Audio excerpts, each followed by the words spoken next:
Nous sommes à l'Epekavum Barbikeng. D'accord. Et pourquoi je suis ici, moi? Votre présence à notre école nous a compris ta bénédiction. Parce que dès l'année passée, vous aviez assisté, nous avions vu votre équipe qui nous a encadrés avec les enfants orphelins d'Imilier et les enfants vivant en déprédation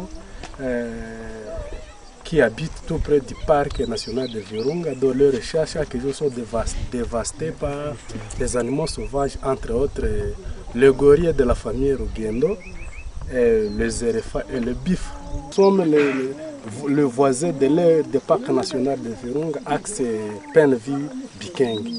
D'accord. Donc les gorilles ils sont derrière nous alors? Exactement, ils sont là. Plusieurs familles là-bas, mais la famille la plus visée qui dévaste les chats, c'est la famille Rugendo. Et donc toi tu as vu les gorilles alors? Exactement. Donc tous les enfants ici tous connaissent les enfants les gorilles. Connaissent mieux la famille Rugendo et les autres. D'accord. Rugendo, Mapua et Piripiri. Toutes ces trois familles sont reconnues. Toutes les familles de gorilles. Moi j'avais même oublié Piripiri. C'est-à-dire qu'en fait il est plus facile de voir les gorilles à l'extérieur que en forêt. Les gorilles mangent des maïs. Et il y a des gorilles, cette famille Rugendo, qui commencent à manger les sorgho, même les haricots. Et quand ils trouvent encore les chats de blé, la famille donc dévaste tout. Rugendo ne laisse aucune chose.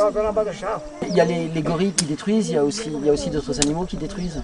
Oui, les éléphants et les bifs. D'accord.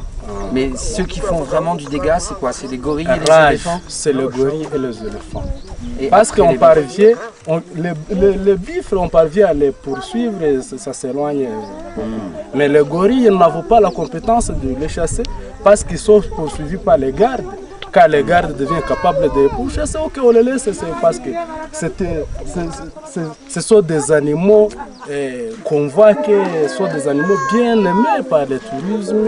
Alors, on les donne. Est-ce que quand il y a des champs qui sont détruits, est-ce qu'on donne quelque chose Rien, on ne donne rien. Nous passons, c'est une situation inaperçue.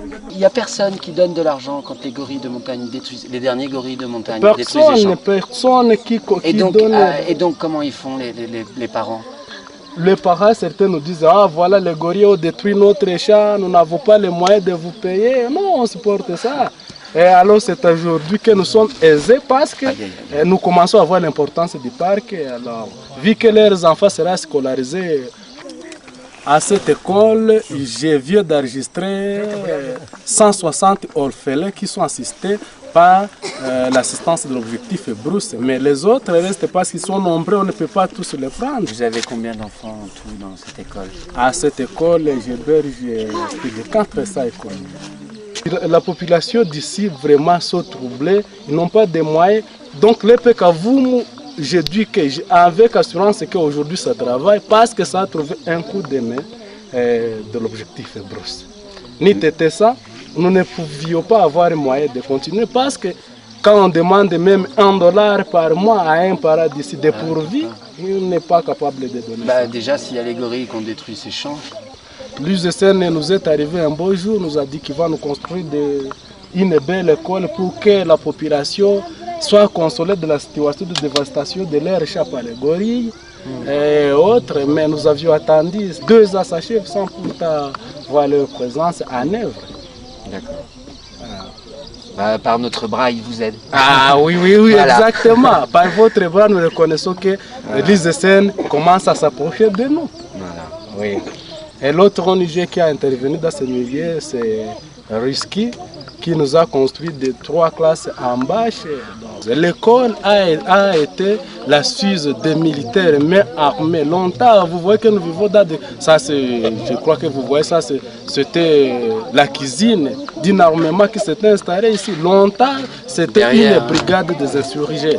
Quand on est revenu, on a permis de réouvrir l'école. Oui, mais nous avons un problème des outils de formation. Les livres, nous n'avons pas de bâtiments. Vous voyez que les classes, tas de classes ont été détruites par des bombes en 2008. Vous avez perdu beaucoup d'enfants? Les enfants, beaucoup sont perdus parce que Il y a l'armée qui était ici tout près à Changue, l'armée gouvernementale qu'on appelait souvent les Barèques. Ici, il y avait les insurgés, ce n'est que l'échange de bombes. Ça détruisait des écoles, des classes, les personnes mouraient comme des mouches. Et maintenant, l'insécurité, ça continue encore ici? Pour le moment, petit à petit, de manière que le pays s'organise petit à petit, nous voyons la lumière de la sécurité. C'est à bientôt. Bon. Parce que quand même, quand on vous voit, nous croyons que quand même il y a une amélioration du point de vue sécuritaire.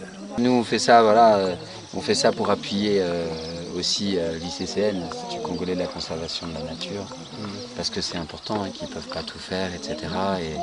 Et c'est vrai que bon, les autres ONG font beaucoup de choses. Bon, nous, on s'occupe plus de l'éducation parce que c'est important et on travaille plus avec les populations qui vivent au plus près des gorilles ou sur terrain. Bon. Eh ben, en tous les cas, DP, bon courage. Merci. Et merci, bravo pour ton travail. En tout cas, nous vous remercions fortement.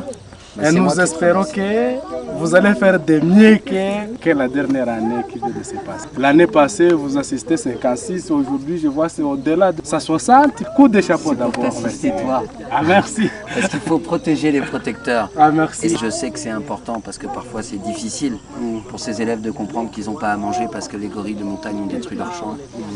Et ça, c'est des choses importantes. Donc c'est toi en fait qui enseigne à la nouvelle génération de notre patrimoine mondial en péril. Et à travers ces enfants qu'on scolarise, on sait très bien qu'on fait vivre toute l'école entière. Et toi. Et donc ça, c'est la chose la plus importante. Prends soin de toi parce que tu sais que l'avenir du Congo appartient aux jeunes que nous encadrons.